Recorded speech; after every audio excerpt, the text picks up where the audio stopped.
All right, continuing on here, 1996, 13-1, 6-0 in the Northern Indiana Conference. First of all, let's talk about the change in the quarterback situation. Nicky Bayline comes in and runs the show. But what was interesting in this one, Cory, as I look back on, is that you got beat pretty bad at Ben Davis, 24-0. And once again, you mentioned earlier about the importance of playing great competition. Exposes your weaknesses and provides you opportunities to really kind of assess yourself on where you're at athletically, coaching, the whole 9 yards. So there's so many variables going on there.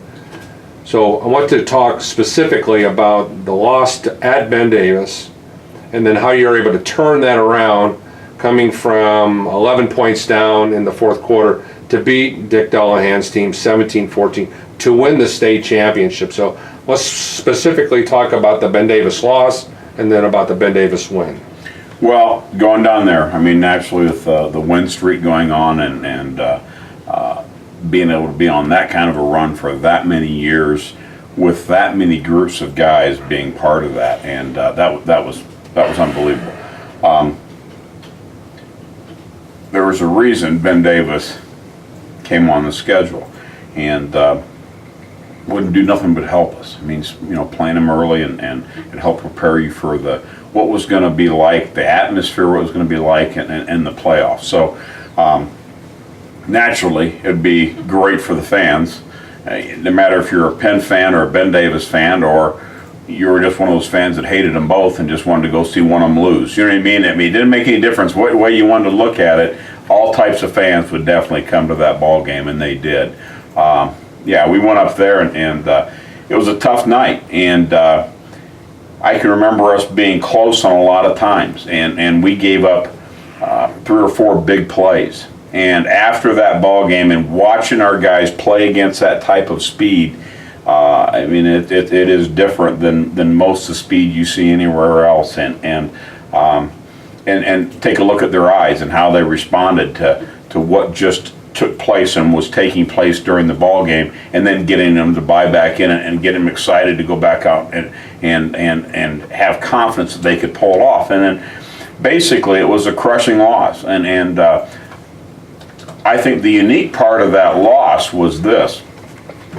After that loss, and as we were building up and making the run in the playoffs, and it got to the point that we were going to be playing Ben Davis, and we knew we had a heck of a football team, and but we also knew they had a great team, and we thought if we were so fortunate enough to make a run and get ourselves in a situation that we might play them again, we needed to be ready. So I can remember sitting in a defensive staff room and Don, Dad, and I talking about it, and we watched video, and watching that video the first time through after we'd lost that ball game, of just a few plays that we had breakdowns that actually cost us, and they made big plays. Either made a huge monstrous play or a scoring play.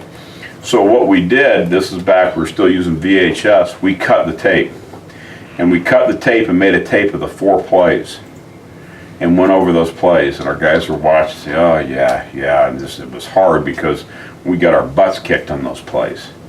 And then we played the rest and showed all the plays that we had played great defense against an outstanding offense.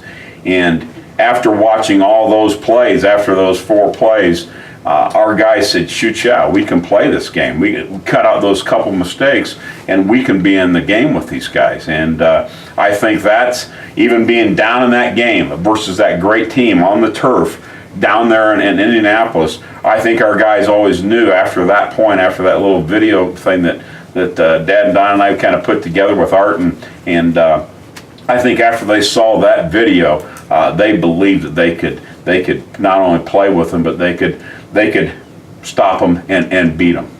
Well, during this tournament run, you had 2 quality road wins. A 24-21 win at Portage, and then a 28-7 win at Carmel. So it wasn't like you backed into it. You played 2 quality teams together. Programs. We're saying the same names over and over again, the teams. And this was really Buzzy's leftovers of his last couple groups that he's had and they had played with a lot of confidence because they played so well against the Kingsmen the year before. But a win on the road at the Warpath and a win on the road at Carmel. Let's talk about those key road wins in the route to the state title. Miller hits a monstrous field goal at Portage that helped us. We make a great goal line stand at the end of the ball game, and a couple of times against another. You had a good team. I mean, those guys could play, and a great group of guys again playing over there.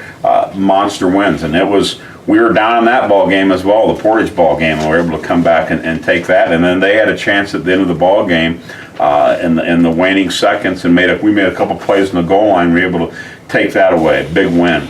And then we talk about Nicky Bayline and switching over from Cory. He didn't just switch; he still played defensive back for Dad. He also played quarterback. Same, Ricky Siri, the other corner, did the same too. Would also go on and play some wide receiver as well, and started that up again. Here we are, the ultimate two-platoon football team, and now we're starting to have a couple key players in key situations play both sides of the ball. Naturally, the 95 team had it with Joslin coming in and playing some. Billy Seymour, our great defensive end, All-State, went to Michigan, jumps in and plays some tight end. And eventually, Michigan's recruited as a defensive end and goes up there with Dreisbach and win a national championship, but ends up his career up there again doing the same thing up there and playing some tight end for them as well. So it was another great group of guys. You can't make a run like that without doing it. But I tell you what, the game that Nick Bayline had, Nick's also our kicker, and he's also covering kicks. So Nick's kicking it, he's playing corner and locking down on the receivers, and he's also the quarterback throwing it and running the ball. He is everywhere, and probably one of, if not the greatest performances I've ever seen by a high school football player is what Nick Bayline did at Carmel to win that semi-state championship and give us a shot again at Ben Davis. And then, of course, finishing things out with a win against Ben Davis, coming from behind in the game against Ben Davis, and winning the second consecutive state championship. I mean, it's hard to win one, but to win two in a row. It's hard to get to one. Yes, you're right. It's hard to get to one. I mean, it's hard to get one, and it's hard to get back, and then to actually win two in a row. And I think the other side of the ball, Chris, did the same thing. If you talk to Chris about the game offensively, I think what he did, he threw stuff out. He did less things, and to try to make it simpler for our guys against Ben Davis, and that was a great defense as well that the offensive guys were facing, and boy, what a win. And I don't know if that win would have happened if we wouldn't have played them in the regular season, to be honest with you.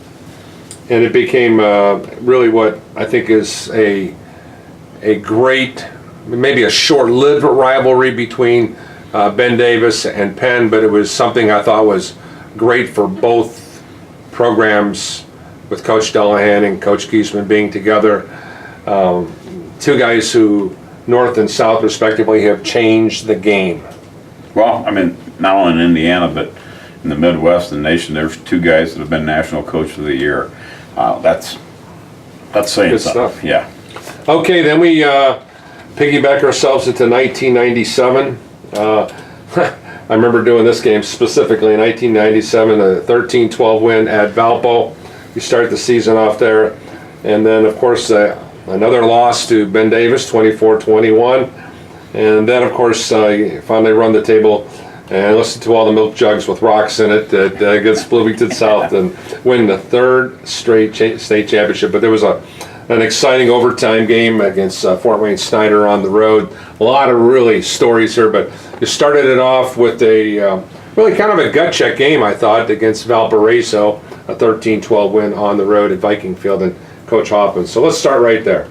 Well, I mean, first of all, Hoffy had a hell of a team, and as usual, and to pull that off over there and to win there, it was a big win for us. I mean, a monstrous win for us, and you know, when you go over there and win and beat Hoffy, again, another program that has done its share of damage as well in the tournament and knows what it's like to get to the big show as well. So again, scheduling teams like the Valparaiso Vikings and putting them on the first game of the season, that is definitely by design. I think if you'd ask Coach Hoffman or Dave right now, I think they would say the same thing. It does nothing but makes the two programs better in the future. It's interesting about this 97 group because you would think that, you've won back-to-back state championships and you got a great quarterback. Well, no. This is the third quarterback in 3 years, so it wasn't. Nicolini. So, yeah. Well, we got Nicolini. I mean, and then we've got another guy now, the coach's son, Brad Monhu, who's playing on both sides of the ball again, playing corner and also playing wide receiver, making big plays as well himself in his own right. And, all over the field as well as a punt returner and a special teams guy, kind of, what Bayline had to do and just making impacts anywhere possible that he could. Sean McGann had a heck of a year, and it's an explosive big back that had great speed as well. So again, another excellent team. But again, to do it 3 years in a row, never been done before in Indiana high school football, and that's saying something. Yeah, it's not going to happen again at the big school level. I'll tell you that right now. Let's look at this Ben Davis thing. The 24-21 loss here at home. What lessons were learned in the 24-21 loss to Ben Davis? Well, I think, again, speed and how you react to speed. You know what I mean? And how you react to great talent. Again, I think we were in the game more than, compared to the first game of the year before, in that game, we'd closed the gap that way as far as dealing with the speed right away and competing right away. Now, naturally, I understand we came back and beat them the year before, but they came back. Now, I'm going to tell you what. You talk about two teams when we lost those two ball games. The first one, that's probably a pretty excited Ben Davis team because we're coming in there with an 89-game winning streak. So we're playing a pretty fired-up team the year before in 96. And then 97, playing those guys again after us coming back and after they'd beaten us pretty good and us beating them and coming back and flipping that on them. I guarantee you those guys are ready to play. So I'm telling you, those two games in the regular season, those 2 years, it's tough playing Ben Davis, but it's really tough playing a fired-up Ben Davis. Right, then a quality win against Valpo's Hoffy's team, 28-14. The game wasn't as close as the first game was, but then that overtime thriller against Russ Isaac's club at Fort Meade Snyder. So let's talk about those two important tournament wins against Valpo and Snyder. Well, just again, we knew we're going to have our hands full with Valpo. Naturally, we saw what they had early on and what they can do and how good they were going to be. And again, getting out of there with a W was big. I remember going over to Snyder, and the field conditions weren't the best. We're playing on grass I think it was mud. Grass. It looked like more like brown grass, which I think you call mud.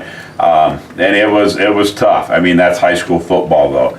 And I remember Miller hitting a field goal, which is a record-setting field goal, but just launched one.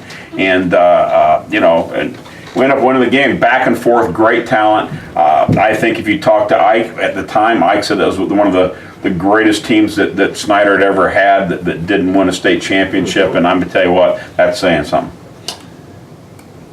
If I'm not mistaken, the entire defensive front ended up Division I scholarship players. Does that sound about right? Yeah, they were pretty good.